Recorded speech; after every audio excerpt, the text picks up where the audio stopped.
والفجر وليال عشر والشفع والوتر والليل إذا يسر هل في ذلك قسم الذي هجر ألم تر كيف فعل ربك بعاد إرم ذات العماد التي لم يخلق مثله في البلاد وثمود الذين جابوا الصخر بالواد وفرعون ذي الأوتاد الذين طغوا في البلاد فأكثروا فيها الفساد فصب عليهم ربك صوت عذاب إن ربك لبالمرصاد فأما الإنسان إذا ما ابتلاه ربه فأكرمه ونعمه فيقول ربي أكرمن وأما إذا ما ابتلاه فقدر عليه رزقه فيقول ربي أهانن كلا بل لا تكرمون اليتيم ولا تحاضون على طعام المسكين وتأكلون التراث أكلا لما وتحبون المال حبا جما كلا إذا دكت الأرض دكا دكا وجاء ربك والملك صفا صفا وجيء يومئذ بجهنم يومئذ يتذكر الإنسان وعنى له الذكرى يقول يا ليتني قدمت لحياتي فيومئذ لا يعذب عذابه أحد ولا يوثق وثاقه أحد يا أيتها النفس المطمئنة ارجعي إلى ربه راضية مرضية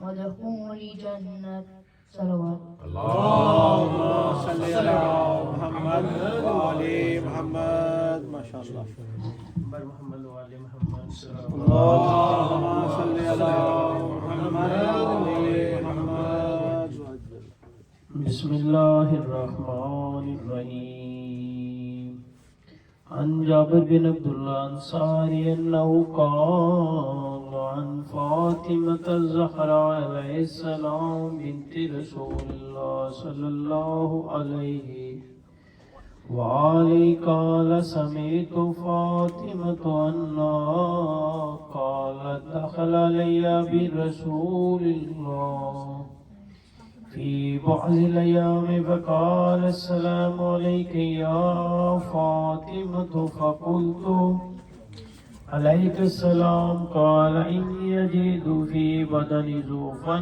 فقلت له إذك بالله يا باتاه من الزؤف فقال يا فاطمة يأتيني بالقصاء اليماني فغطيني به فأتيته بالقصاء اليماني فغطيته به وسرت أنظر عليه وإذا وجهه يتلألأ كأنه البدر في ليلة تمامه وكمالي فما كانت إلا ساعة وإذا بولدي الحسن قد أقبل وقال السلام عليك يا أمه فقلت وعليك السلام يا قرة عيني وسمرة فؤادي فقال يا أمه إني أشم عندك رائحة طيبة كأنها راية جدي رسول الله فقلت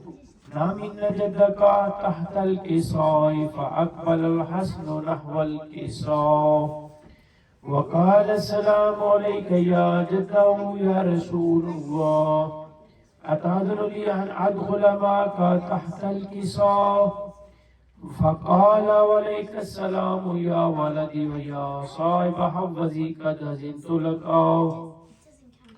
فدخل معه تحت الكساء فما كانت إلا ساعة وإذا بولدها الحسين قد أقبل وقال السلام عليك يا أمه فقلت عليك السلام يا ولدي ويا قرة عيني وسمرة فؤادي فقال لي يا أمه إني أشم عندك راية طيبة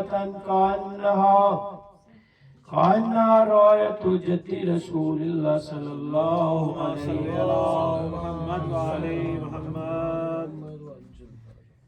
وآله فقلت نمن جدك وخاك تحت الكساء فدان الحسين نحو الكساء وقال السلام عليك يا جد والسلام عليك يا من اختار الله وتظن لي أن أكون معكم تحت الكساء فقال عليك السلام يا ولدي ويا شافي أمتي قد زنت لك فدخل معهما تحت الكساء فأقبل عند ذلك أبو الحسن علي بن أبي طالب اللهم صل على محمد وعلى محمد وقال السلام عليك يا بنت رسول الله فقلت عليك السلام يا أبا الحسن ويا أمير المؤمنين فقال يا فاطمة إني أشم عندك راية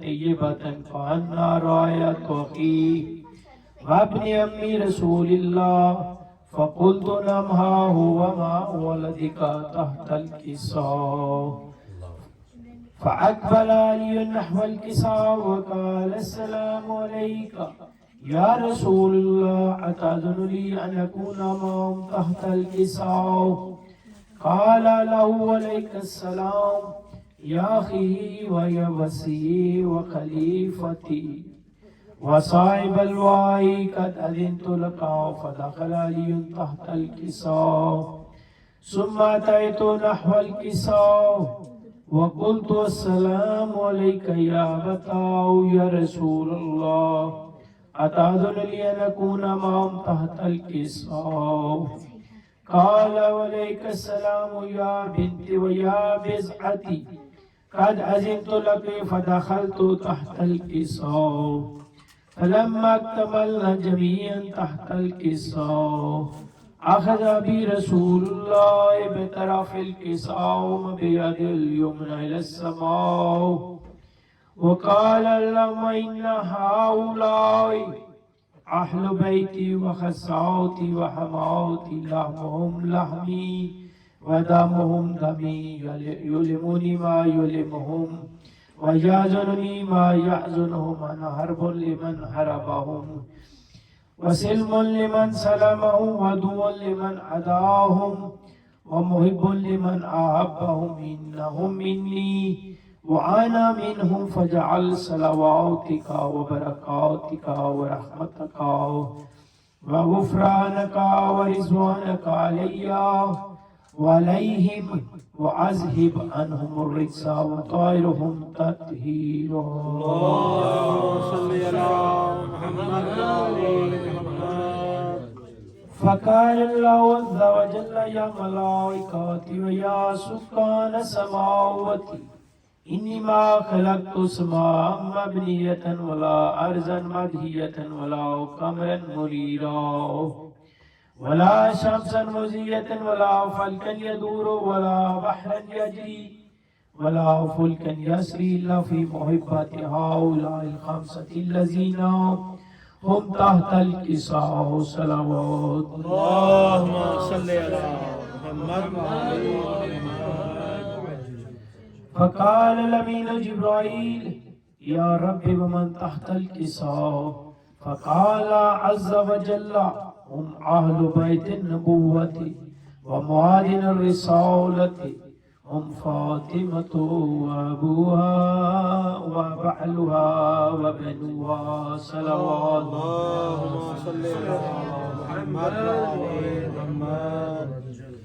فقال جبرائيل يا رب أتأذن لي أن أهبط إلى الأرض لأكون معهم سادسا فقال الله نعم قد أذنت لك فهبط الأمين جبرائيل وقال السلام عليك يا رسول الله العلي الأعلى يقرأك السلام ويحسك بالتحية والإكرام ويقول لك وعزتي وجلاله إني ما خلقت سماء مبنية ولا أرضا مدهية ولا قمرا منيرا ولا شمسا مضية ولا فلكا يدور ولا بحرا يجري ولا فلكا يسري إلا لجعلكم ومحباتكم وقد أذن لي أن أدخل معكم فهل تأذن لي يا رسول الله فقال رسول الله وعليك السلام وأمين وحي الله إنه نعم قد أذنت لك فدخل جبرائيل معنا تحت الكساء فقال لأبي إن الله قد أوحى عليكم يقول إنما يريد الله ليذهب عنكم رجس أهل البيت ويطهركم تطهيرا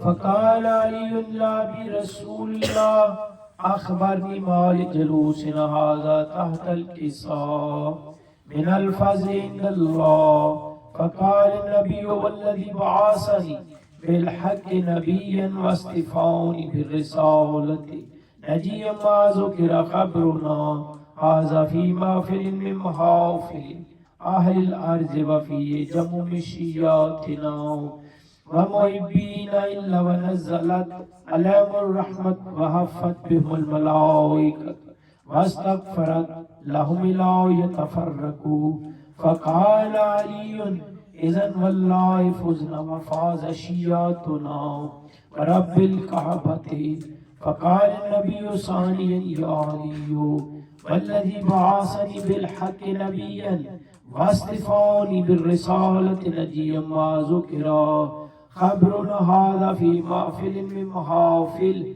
أهل الأرض وفي جم مشياتنا ومحبينا وفيهم محموم إلا وفرج الله هم ولا مغموم إلا وكشف الله غم ولا طالب حاجات إلا وكذا الله حاجاته فقال علي إذن والله فزنا وسوئدنا وكذلك شياتنا فازوا وسوئدوا في الدنيا والآخرة ورب الكعبة صلوات اللهم صل على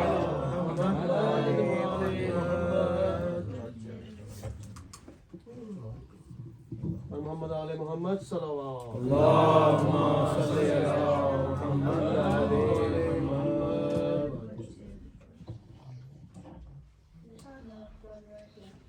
आजा असगर आजा असगर आजा असगर आजा असगर आजा असगर आजा असगर आजा असगर आजा असगर असगर मैं तेरी माँ हूँ असगर मैं तेरी माँ हूँ आ जाओ चांद मेरे तेरी प्यास मैं बुझाऊं असगर मैं तेरी माँ हूँ मेरे लाडले कहाँ हो मेरे लाडले कहाँ हो सीने तो मैं लगाऊं असगर मैं तेरी माँ हूँ आ जाओ चांद मेरे तेरी प्यास मैं बुझाऊं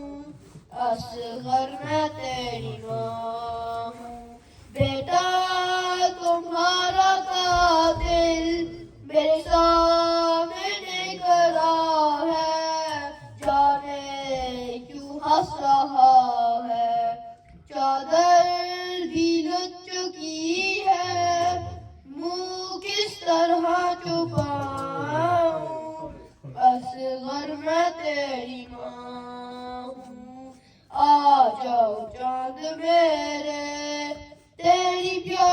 मैं बुझाऊं, असगर मैं तेरी माँ हूँ। तेरे झूले को सकीना रो रो के चूमती है, तुझ घर में ढूंढती है। तेरी मौत की खबर में कैसे उसे सुनाऊं, असगर मैं तेरी माँ हूँ। आ जाओ चांद मेरे, तेरी प्यास मैं बुझाऊं, असगर मैं तेरी माँ हूँ।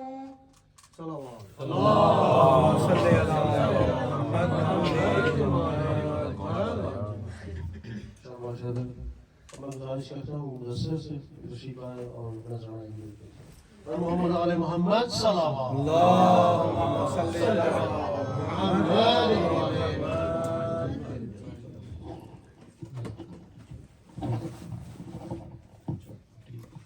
मोहम्मद वाले मोहम्मद सल्लल्लाहु अलैहि वसल्लम।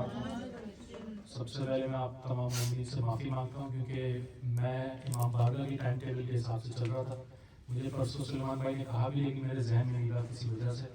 तो मैं कलाम लिखकर लाया था शहजादा कासिम के मसाइल के हवाले से, लेकिन इंशाअल्लाह बशर्ते ज़िंदगी इंशाअल्लाह कल वो पेश करूँगा। आज मेरे पास एक और कलाम लिखा हुआ है, वो है बीबी सकीना अलैहिस्सलाम के मसाइल के हवाले से।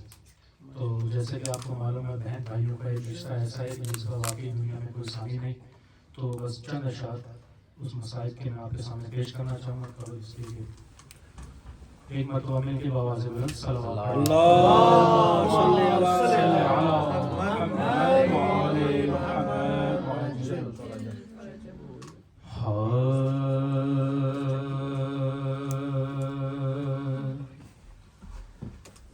एक बार और मुझे गोद में ले लो बाबा। जो साहिबान औलाद हैं वो इस शेर को महसूस करके सुने। अपने सामने करबला, इमाम हुसैन और बीबी सकीना की रुखसती का। एक बार और मुझे गोद में ले लो बाबा,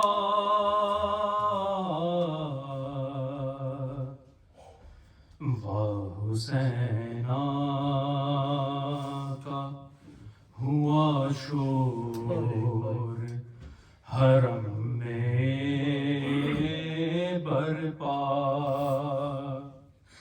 रोके रुखसत जो चले घर से शहे कर वो बला। अरे कह के ये दौड़ी सकीना के ठहर जाओ जरा, एक बार और मुझे गोद में ले लो बाबा। शहन बच्ची का जो ये हाल परेशान देखा, रोके फरमाया के क्या हाल मेरी माँ है लगा। जोड़ कर नन्हे से हाथों को सकीना ने कहा, एक बार और मुझे गोद में ले लो बाबा। सोचती हूँ तमाचे कोई मारे ना मेरे, गोशवारे कोई कानों से उतारे ना मेरे, वहम आते हैं मेरे दिल में ना जाने क्या क्या, एक बार और मुझे गोद में ले लो बाबा, बाबा सीने से सकीना को लगाते जाओ, अरे अब कहाँ होगी मुलाकात बताते जाओ, तुमको अकबर की कसम गुंचा दाहन का सदका, एक बार और मुझे गोद में ले लो बाबा, अपनी आगोश में ऐ बाबा छुपा लो मुझको, आखिरी बार कलेजे से लगा लो मुझको, जीते जिया कहाँ अब तुम्हें पाऊंगी भला, एक बार और मुझे गोद में ले लो बाबा, तुम ना आओगे तो ऐ बाबा बहुत रोऊंगी, अरे किसके सीने पे बता दीजिए, किसके सीने पे बता दीजिए, फिर सोऊंगी,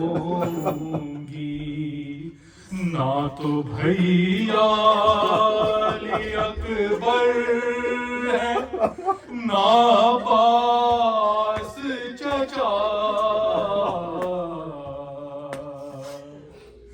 एक बार और मुझे गोद में ले लो बाबा, यकीन जानिए मेरी भी छोटी बहन है, मेरे लिए पढ़ना आसान नहीं है और साहिबान औलाद इसको महसूस करके सुने, तुम आओगे तो ऐ बाबा बहुत रोऊंगी, अरे किसके सीने पे बता दीजिए, फिर सोऊंगी, अरे ना तो भैया अली अकबर है ना पास चचा, एक बार और मुझे गोद में ले लो बाबा, मकतब खिदमत है, मेरी आपके इस गिरिए को कबूल फरमाए और इस गिरिए के सदके आपको करबला की ज़ियारत नसीब फरमाए। ज़ब्त किताब न मौला को रही है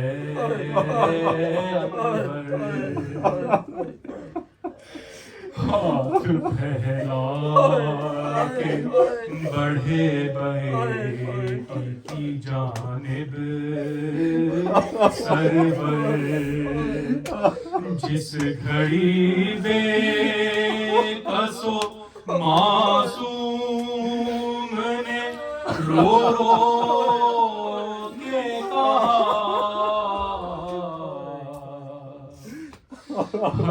एक बार और सिर्फ एक बार और मुझे गोद में ले लो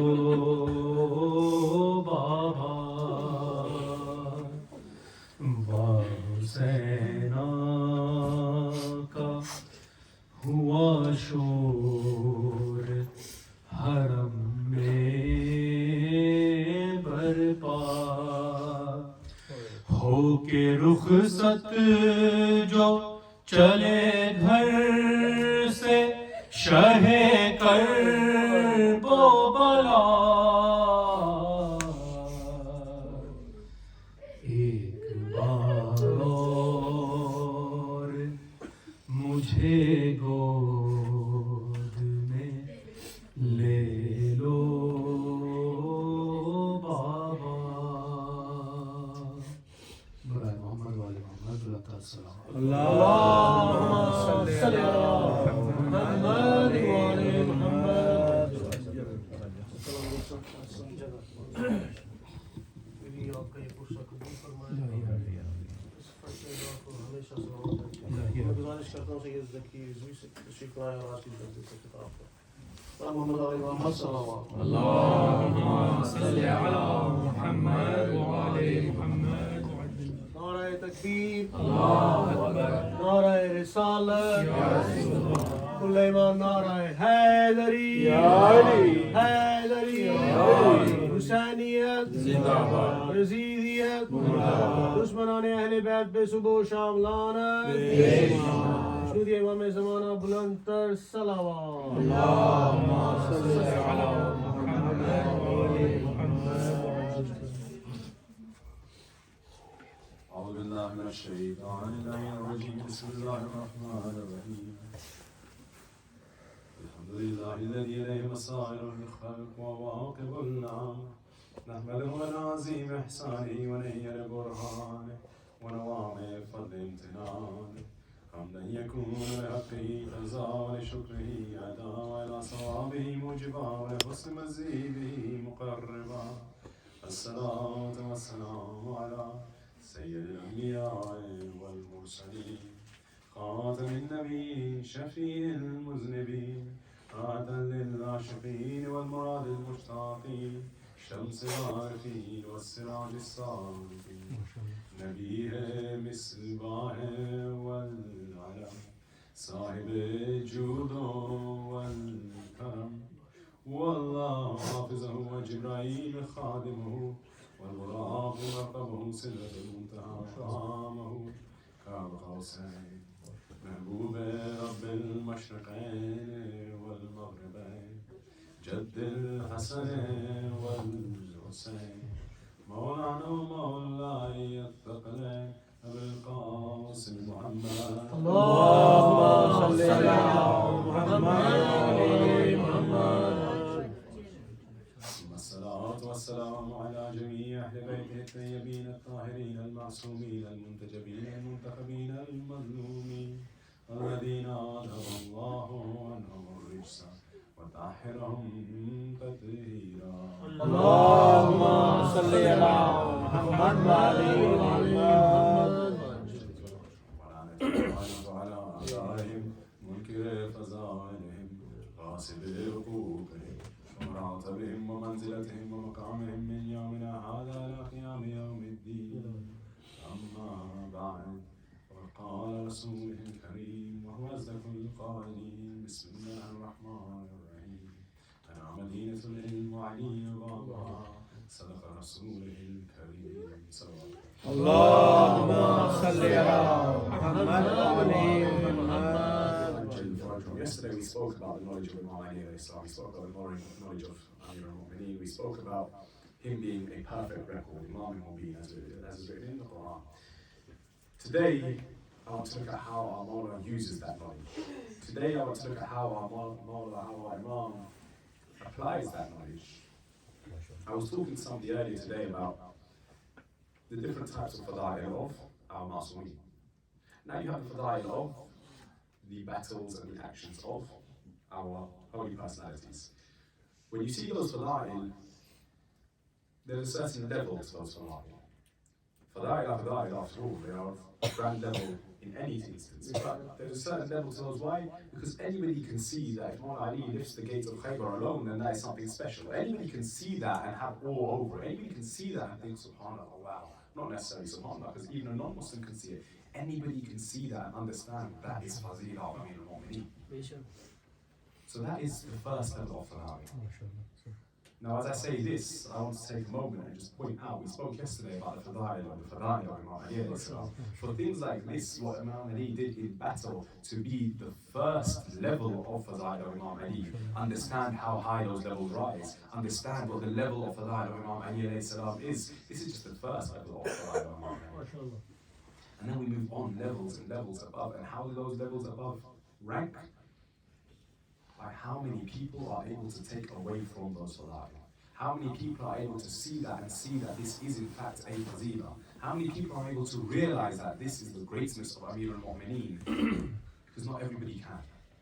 Like we spoke about in these tafasir of the Quran that we've been looking at over the last few days, in light of the fazila of Imam Ali alayhi salam, not everybody can see that and realize that's fazila of Imam Ali alayhi salam. There are people who dedicate their entire lives to the tafsir of the Quran, but for some reason, for whatever reason, when they're asked about masalan, the ayah of Yawma Akmaltu Lakum, then what do they say? This is the day that the Prophet announced how to slaughter animals at Hajj. If you cannot see the fadila of Imam Ali alayhi salam in the Ghadir Qum, then how can you see the fadila of Imam Ali alayhi salam everywhere else in his life? But we spoke about the battle of Imam Ali alayhi salam being the very first level of his fadila. The very first level. But see, even within those battles, you can see greater levels of fadila, greater levels of fadila. Why? If we look at the hadith, if we look at what Jibreel has said, La fata illa Ali, La sayfa illa Zulfiqar. What does this teach us? What does this tell us? And when we look at why it was said, there is no soldier like Ali, there is no sword like Zulfiqar. Why? There were many great soldiers. There were many great warriors, Muslim, non-Muslim. Marhaba. He was known as a great warrior. He was feared. That's why it is a fazila of Imam Ali that he destroyed Marhab with one strike. If Marhab was any old man, then nobody would care. But Marhab was a great warrior. But still, la fataha illa Ali. There's no soldier like Ali. The gates of Khaybar. Imam Ali was strong. Other people were strong as well. Imam Ali, he was known as a warrior, as a soldier. Other people who came up against him were known as mountains. They were known as animals. They were known as beasts. They were known as creatures. You think they are not great warriors? You think they're not great soldiers? You don't think they have strength in their shoulders? Of course they do. But still, Imam Ali is la fatah. Now, what do we understand? It is not the strength in the arms of Amir al-Mu'mineen. No, it is the hikmah in his mind that makes him the greatest soldier to ever live. It's the hikmah in his mind that means we can say la fatah illa Ali, la sayfa illa Zulfiqar.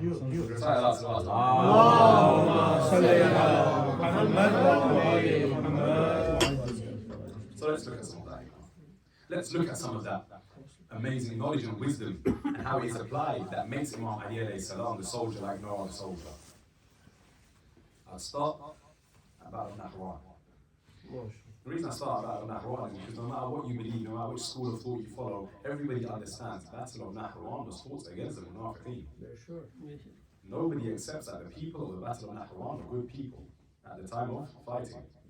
So when man comes to Imam Ali before the Battle of Nahwan, Muslims were heavily outnumbered by tens of thousands, and all of a sudden the Muslims are marching out against these people. If anybody else was to look at it, they would say they are crazy. If anybody else was to look at it, they'd say there's no way that the Muslims can win. And in fact, a man did. A man comes to Imam Ali and he says to him, I'm an astronomer, I study the stars, and the stars are telling me this battle that you're going to fight, you will not win. There is no way you will win. Imam Ali tells him, so you study the stars? The man says, yes, I study the stars. Imam Ali says, so what do the stars tell you? The man says, the stars can tell me anything. Right now they're telling me you will lose this battle. He says, the stars can tell you anything. He says, yes, the stars can tell me anything. So Imam Ali takes his horse which is beside him and he says, tell me, what's in this horse's stomach? The stars tell you that, the man stays silent, he doesn't respond. Imam Ali looks at him and he says, so the stars don't tell you what's in front of you. Cool. What's underneath the horse's hooves? What's underneath the horse's feet? The man stays silent. He says nothing. Imam Ali says, so your stars don't tell you what's beneath you either. The man says nothing. He has no response. Imam Ali says, look, the stars which are on the sky, they don't tell you anything about what's in front of you or what is below you. Understand this much. The star standing in front of you is telling you this right now. Not 10 of theirs will survive. Not 10 of mine will be killed. And what happens in Battle of Nahrawan?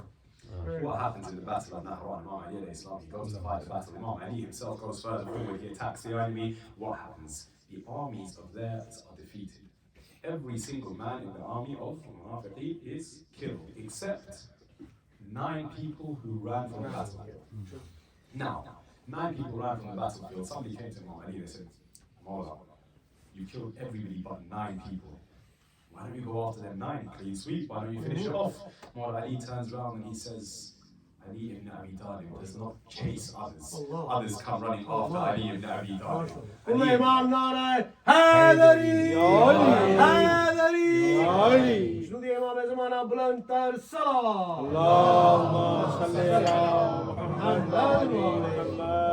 very odd. Imam Ali alayhi salam has been given this great status as a soldier in Islam. When in the Quran, our Holy Prophet was told, Bismillah ar-Rahman ar-Rahim, qatil al-kuffara, kill the disbelievers. وَلَا تُكَلَّفْ إِلَّا نَفْسَكَ. But don't trust anybody else with this responsibility except for yourself. إِلَّا نَفْسَكَ. Now if you want to know who the nafs of Rasulullah is, you need look no further than Mubahila. When Rasulullah is told, bring yourself, and who does he bring as himself? None other than Amir al-Mu'mineen, Ali ibn Abi Talib. Now, here, why is it that the Prophet chooses Imam Ali alayhi salam? Why is it that the Prophet chooses our Mawla as his self, as his nafs? Very particular reason. When we say that the Prophet doesn't do anything from his own heart, the Prophet doesn't do anything from his own mind, why? What we mean is the Prophet makes his own decisions. The Prophet does what the Prophet wants. When we say he doesn't do it from his own heart and mind, what we mean is that his heart and mind are so in tune with what Allah Azza wa Jal wants. If the Prophet does something, then it's Allah Azza wa Jal who is happy with that. It doesn't mean the Prophet has no free will. It doesn't mean the Prophet is bound. No. If the Prophet wanted to commit a sin, he could have committed a sin. But the Prophet has such a high status and he has such knowledge of Allah Azza wa Jal, the world after to come, the world that we live in, that there is no sin desirable enough to him that he would want to commit it. There is no sin that is more desirable to him than Jannah and the gardens and the heavens. There is no sin desirable enough to the Prophet that it would make him choose Jahannam over Jannah. The Prophet, what he does and what he says is his own decision, which makes it all the more special that when he does something, no matter what, we can accept Allah Azza wa Jal is happy with it. It is the Prophet's decision. Allah has said if Rasulullah does it, he knows Allah Azza wa Jal is happy. Now, the Prophet at times would do things which Allah Azza wa Jal would tell him, no, do it in a different way. This doesn't mean Allah Azza wa Jal is not happy with the Prophet.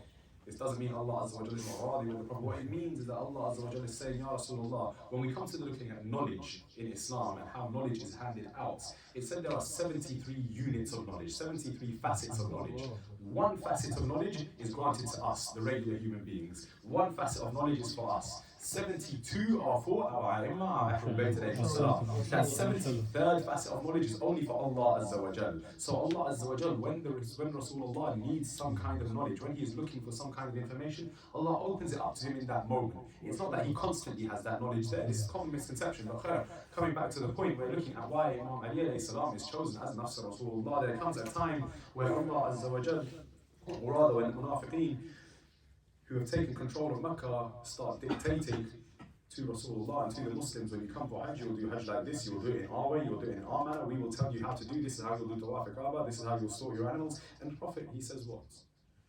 He sends none other than Abu Bakr to Makkah, from Medina to say, go to them, and what does he say? He says to them, he says to Abu Bakr, go there and recite Surah Munafiqun. Go to the people and recite Surah Munafiqun, so that they understand. So Abu Bakr's on his way, he's going to recite Surah Munafiqun. Very nice. And along the journey, a man says, I saw Angel Jibreel come to Rasulullah. I saw Angel Jibreel come to Rasulullah in a panicked state, in a hurried state. Which I've never seen Jibreel like this before. Jibreel comes to Rasulullah and says, Ya Rasulullah, quickly, if you wish to recite Surah Munafiqun to the Munafiqeen who are currently ruling over Makkah, then you have two options. Either go and recite it yourself, or send somebody like you. So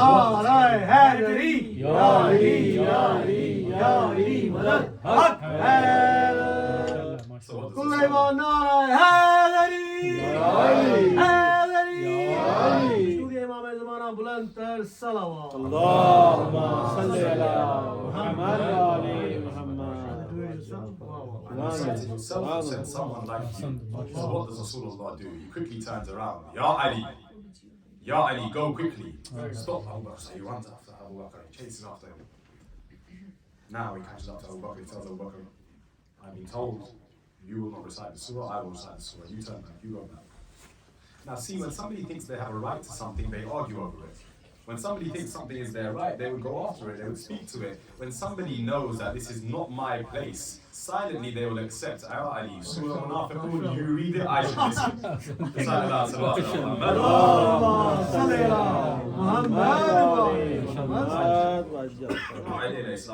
You see it here. Either send someone like yourself or do it yourself. Cool. So when the battles commence for Islam, there's always a standard bearer, there's always a flag bearer. But here's the difference. There's one thing which we know as jang, which is a battle, and another which we call jihad. These are two separate concepts. What is the difference? Jang, battle, is my own personal game. It's what I do.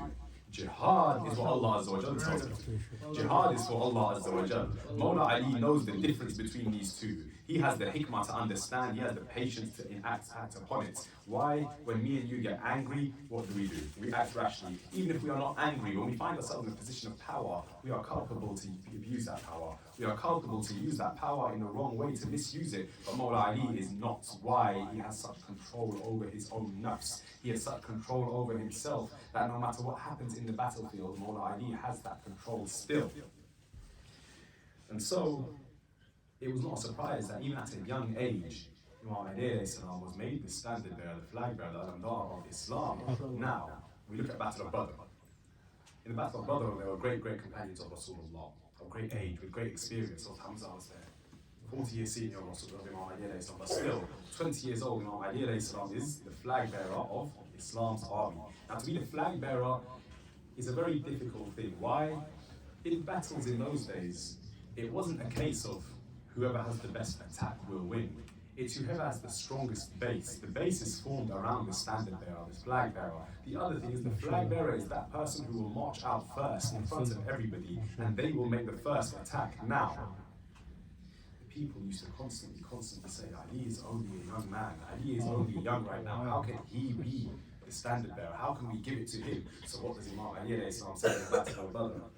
Bismillah ar-Rahman ar-Rahim. He recites a line of poetry. You keep on talking about how old I am, asking how old is he, how old is he. You keep on saying it.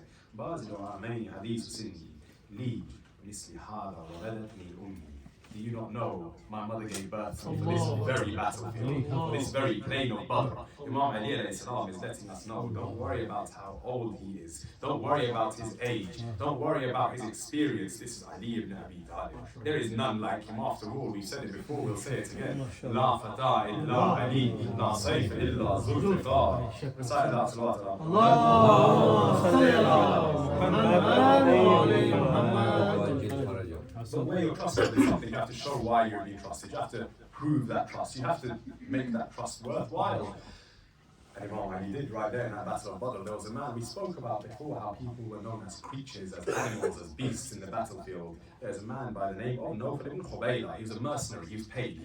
He didn't have any loyalty to anybody, but he was known as this very dangerous mercenary. He was known as a creature, a beast. He wasn't known as a warrior. He was a beast in the eyes of the people. He would go and he would destroy anybody who comes up against him. I have to say it like this because you know how the story ends.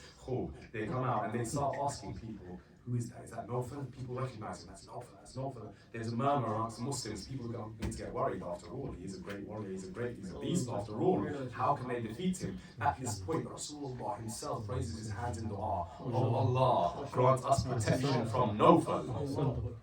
Battle goes on. People keep fighting. We're at the point where the armies are engaged with each other. It's not one-on-one warfare anymore. Now the armies are engaged. A point comes where Rasulullah turns around and he goes, Man lahu ilmin bin Nawfal. Has anybody seen what happened to Nawfal? Where's Nawfal gone? Does anybody know what happened to Nawfal? Imam Ali turns around and he goes, who's Nawfal? Allah. Who's Nawfal? Allah. Rasulullah, he looks at Imam Ali, perplexed. The people around Imam Ali don't know Nawfal. This beast, he is like this, and he is like this, he is this tall, and he is this strong, and he can take on this many men, and he rides like this. He looks at Rasulullah, he goes, Ya Rasulullah, I killed him a while back. I killed him ages ago. When Rasulullah asks Allah Azza wa Jal, oh Allah, grant us protection from Nawfal. Look what protection Allah Azza wa Jal sent to Rasulullah. When Rasulullah asked Allah Azza wa Jal, oh Allah, grant us safety from Nawfal. Look where the safety of Rasulullah lies. Look who it is other than Ali ibn Abi Talib. There is nobody who is the protection of Rasulullah. No wonder Imam Ali is the one who lies down on the bed of Rasulullah. No wonder Imam Ali is the one who cleans the wounds of Rasulullah. No wonder Imam Ali alayhi salam is the very one who carries on the legacy of Rasulullah. وَخَلِيفَتُهُ بِلَا فَصْلٍ. There is no So then we look at Battle of Uhud. How did Imam Ali alayhi salam use his hikmah in Battle of Uhud? Abu Sufyan, who at the time was fighting against the Muslims. At the time Abu Sufyan is fighting against the Muslims, he turns around and he asks, who is the flag bearer for the Muslims? He's leading his army towards, he's leading all of the armies, all the tribes into battle against the Muslims. So he asks, who's the flag bearer for the Muslims? Who's going to be the ASGHAR for the Muslims? Nobody says Ali ibn Abi Talib. It's an odd thing. Allah Azza wa Jalla in the Quran, we said he keeps the name of Ali ibn Abi Talib implicit. People in real life, for whatever reason, they're afraid to say the name of Ali ibn Abi Talib, especially when they come into the battlefield. They don't say the name of Ali ibn Abi Talib. All they say is the one who won the war at Badr. The same one is the one who's the flag bearer for the Muslims today. So Abu Sufyan thinks, how can we defeat Ali ibn Abi Talib? And he thinks, how did Ali fight in Badr? What did he do? He says, Ali went after the leader of the army. And he went after the leader, he went after the person holding the alam. When the alam falls, the rest of the army, their energy dissipates. They lose motivation. So Abu Sufyan thinks, I have an idea. Abu Sufyan thinks, I know a way to defeat Ali. He takes a small alam and he goes to each of the members of the tribe and says, give this to the strongest soldier in your army. He thinks if Ali is going to go after everyone holding an alam, how can he go after each and every tribesman, each and every member of every tribe, and not just every member of the tribe, the strongest member of every tribe? After a while, Ali will get tired. After a while, somebody will defeat Ali ibn Abi Talib.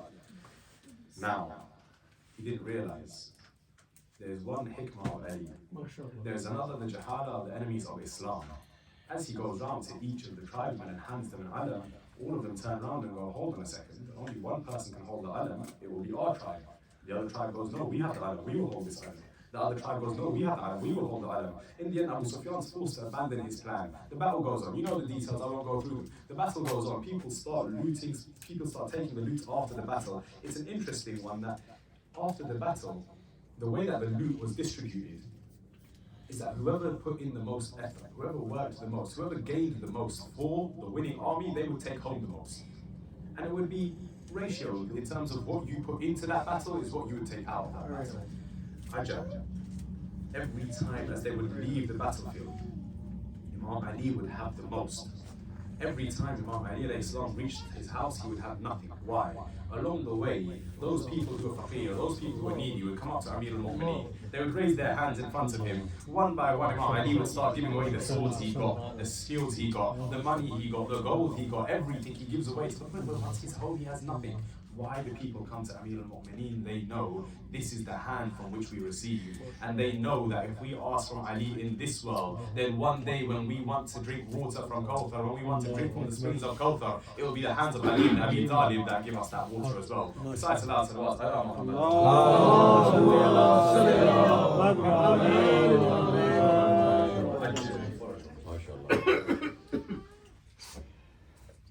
they come to Imam Ali and you know how in that battle of Uhud, a cry was raised that Rasulullah has been killed. This cry was raised tactically. Why? So that the Muslims would leave Rasulullah, so that they would run away. If the leader of your religion has been killed, then what religion are you fighting for? So, the cry is raised, Rasulullah has been killed, the Prophet of Allah has been killed. The Muslims started to run away, they started to dispatch, they started to move away, they started to retreat. And Ibn Abi Talib, he thinks, I cannot leave Rasulullah, I have to find him. So he goes and he searches amongst the bodies. Searches amongst the bodies and he turns around and he goes, wait, if Muhammad Mustafa is not amongst these bodies, that means he has not been killed. I know Rasulullah would never leave the battlefield and flee. He would never retreat from the battlefield. He would never run.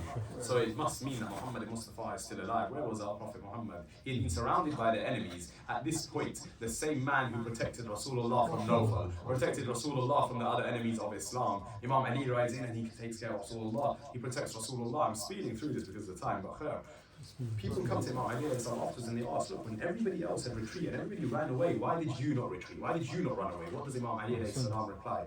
And I'll end it on this. I'm going to read more, but I'll end it on this because we have a long side today as well.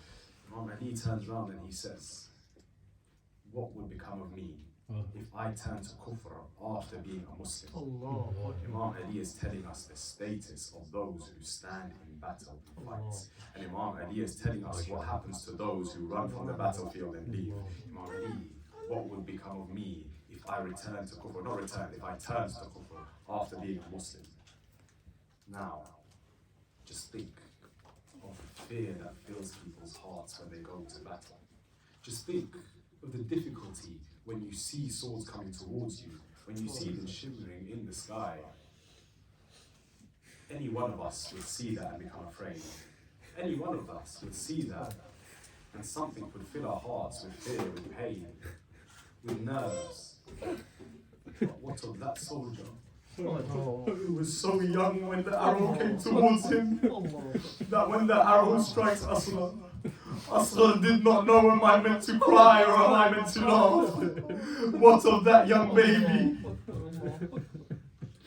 I try, when I'm preparing for Masai, to imagine in my mind the moments and the feelings that go through the family of Rasulullah in those difficult times.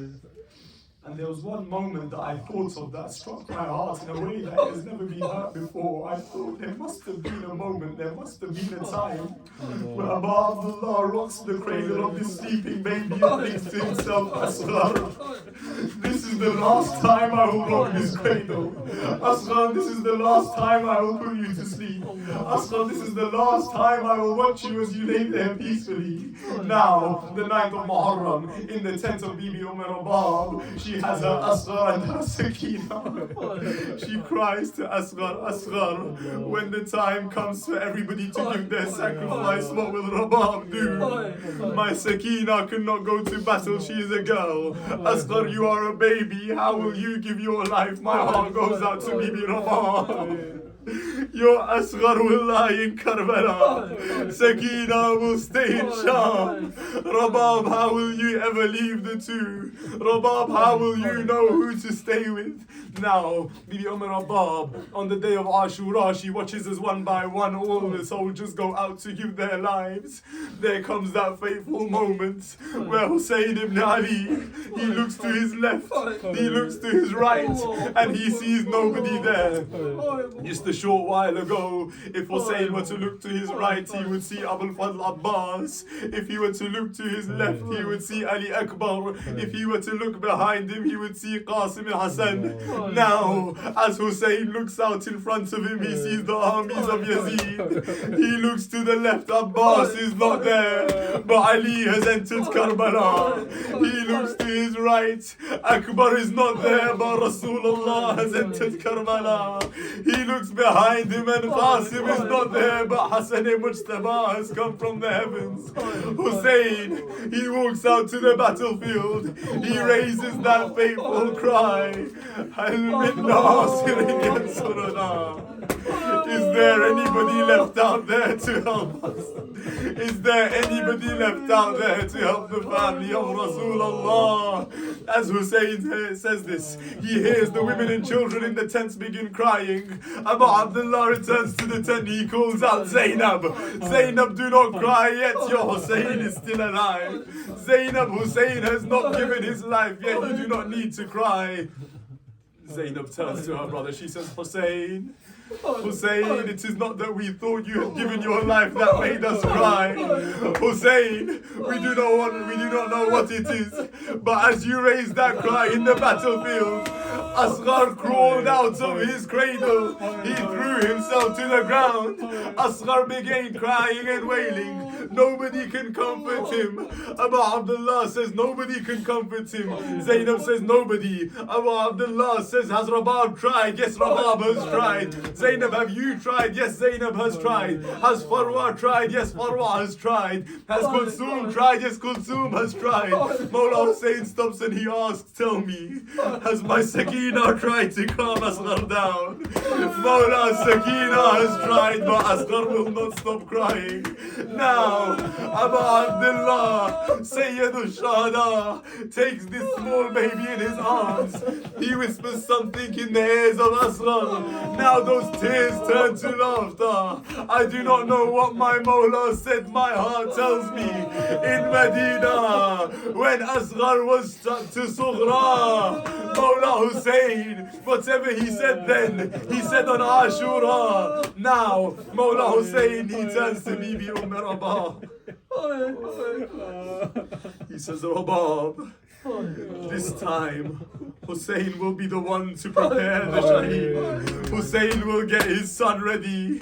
What does Abu Abdullah do? He hands Ali Asghar into the hands of the Rabab. He says, Rabab, hold Asghar for a moment. He takes off his abba. His abba still stained with the blood of Qasim. He places the baby in the abba. He begins wrapping Asghar in the Abba Hussein in his cloak. My heart tells me, Mawla.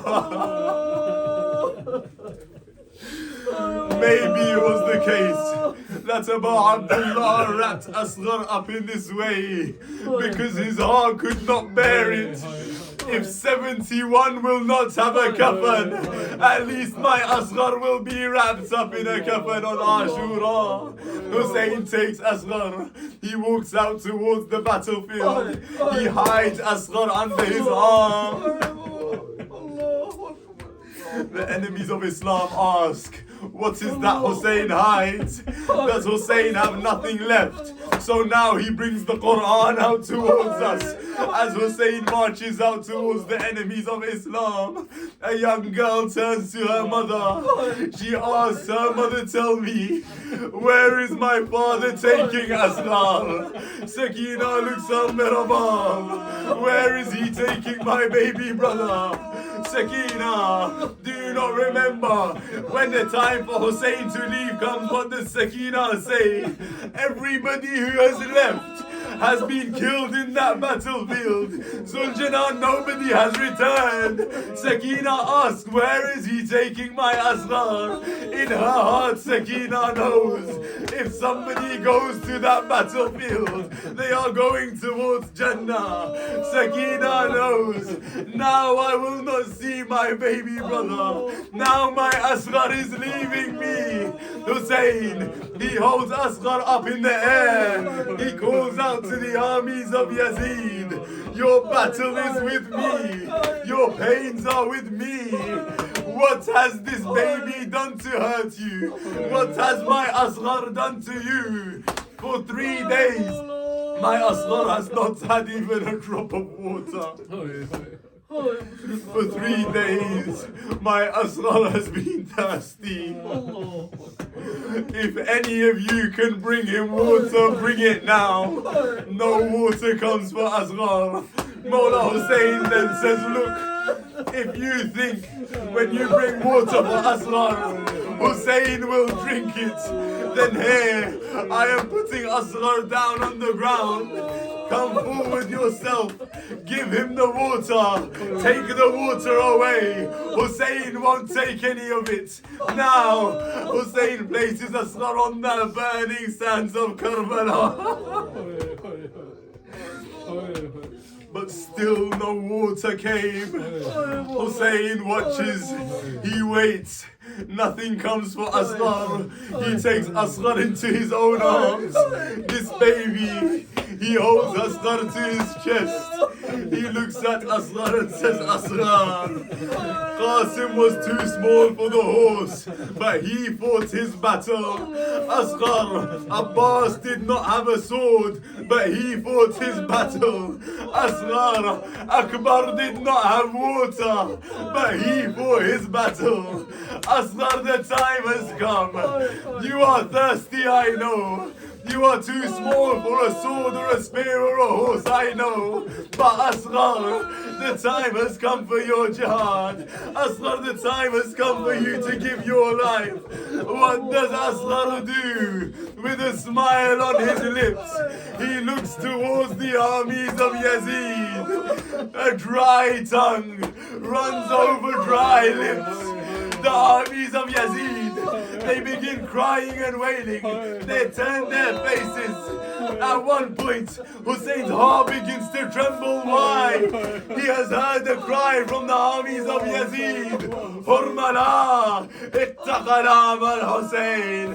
Hurmala, iqtaqalam al-Hussein. You'll hear the translation as Hurmala. Silence the word of Hussein. Go and read the Arabic. Iqta. It does not mean silence. It means to end. Hurmala. Finish off the word of Hussein. What does Hurmala do? He takes an arrow, he places it in his bow, he pulls the string back, he lifts the arrow towards Akbar, but for some odd reason Hurmala drops his arrow on the floor. He raises his arrow again, drops it once more. The third time he does it, drops it for the third time. Umar Sa'ad turns to Hurmala, he says, Hurmala, if anybody were to ask me who is the greatest warrior, who is the greatest marksman in all of Arabia, Hurmala, I would say your name. What is it about this child, Hurmala, that you cannot fire your arrow towards him? Hurmala turns to Umar Sa'ad. He says, it is not the child that is stopping me. From behind him, I see a woman with her arms in the air. She calls out, Hurmala, you have a child as well. Hurmala, this is the baby of my baby. Do not strike your arrow towards my child. Now, Hurmala, enraged by what Umar Sa'ad says, he pulls the arrow one last time. He draws the string back. As he lets go, silence falls over Karbala. The wind stops blowing through Karbala. The dust settles on the ground. The armies are now silent. You won't hear the ching of a sword or the clash of a shield. Karbala falls silent. It is as though the entire land has turned to watch as the arrow flies through the air. A three-pronged arrow made for the neck of a camel flies through the air. Hussein sees the arrow flying towards Asghar. What does Hussein do? He covers Asghar with his arms. What does Asghar do? He jumps up and places his neck in front of the arms of Hussein. Asghar, this baby, he can sense danger. He can sense what is happening to Hussein. So what does he do? Asghar tries to protect the arms of Hussein. But Asghar, only a 6-month-old, he did not realize the weight of this arrow is such. Asghar, it will pierce your neck. Your neck will take the first blow.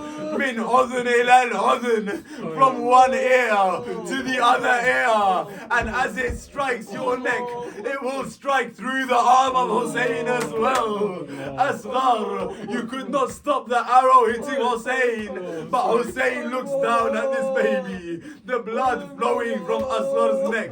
The blood boiling out of Asghar's neck. What does Hussein do? Asghar takes the blood. Hussein takes the blood of Asghar. The pool of blood in Hussein's hands. He looks down towards the ground so he may throw the blood away. The cry is heard in Karbala. Hussein!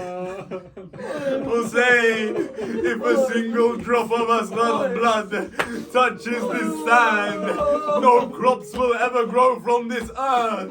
Hussein looks to the sky. Will the sky accept the blood of Asghar? A cry is heard, Hussein. Not a single drop of rain will fall from the sky. What does Hussein do?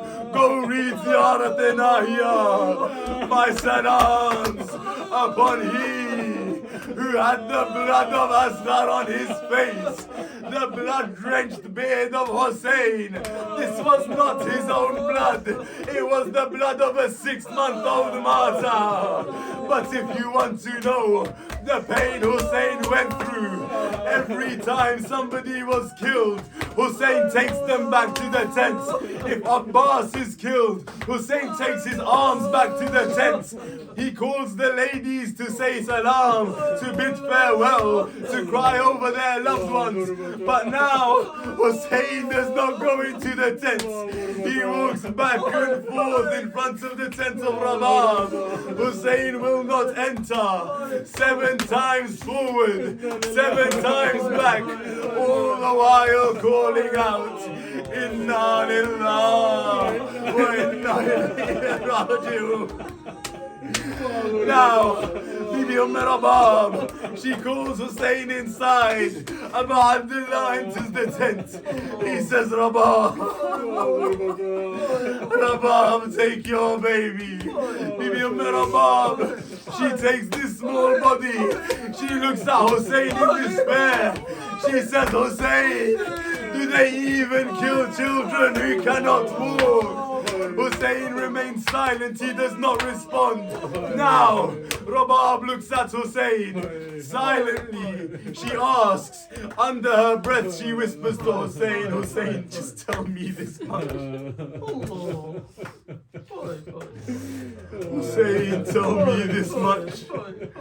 Before they killed my Asghar, did they give him a drop of water to drink? Hussein looks at Rabab. He says, Rabab, just understand this much. From now on, Asghar will never ask you for water. The final line of Masa'ib, the final Masa'ib of Ali Asghar. I don't know what came over the heart of Hussein. He did not do this for any of the Shahada. But when it comes to Asghar, Hussein takes his baby. Hussein takes this prince. He goes behind his tent. He draws his Zulfiqar. He starts digging a shallow grave. He places this prince, this child, in the burning sands of Karbala. There is a line of Masa'ib from the death of Rasulullah. When the people buried Rasulullah and returned back to the house of Zahra, Zahra asked them a question. I will ask my Mawla Hussein the same.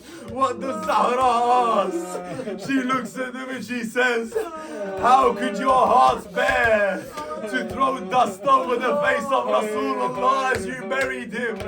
Hussein, the burning sands of Karbala, the face of Asghar shining like a moon. How did you sweep the sands over the body of Asghar? Hussein turns to Rabab. He begins to cry. Rabab says, Ya Hussein, why is it now that you continue to cry? Why do your tears not stop? Hussein says, Rabab, it is a custom that when you bury somebody, you sprinkle water over their grave. But what can Hussein do? He has no water to sprinkle over the grave of Asghar. So I sprinkle my tears. And then, once Shami Ghariba falls, 11th of Muharram comes, all of the heads are atop the spears. Somebody calls out, we killed 72. There are only 71 heads. Another cry is heard. I saw Hussein go behind the tents. 4 horsemen, spears in their hands, ride back and forth behind the tent of Hussein, stabbing their spears into the ground until at one point a spear is stabbed into the sand.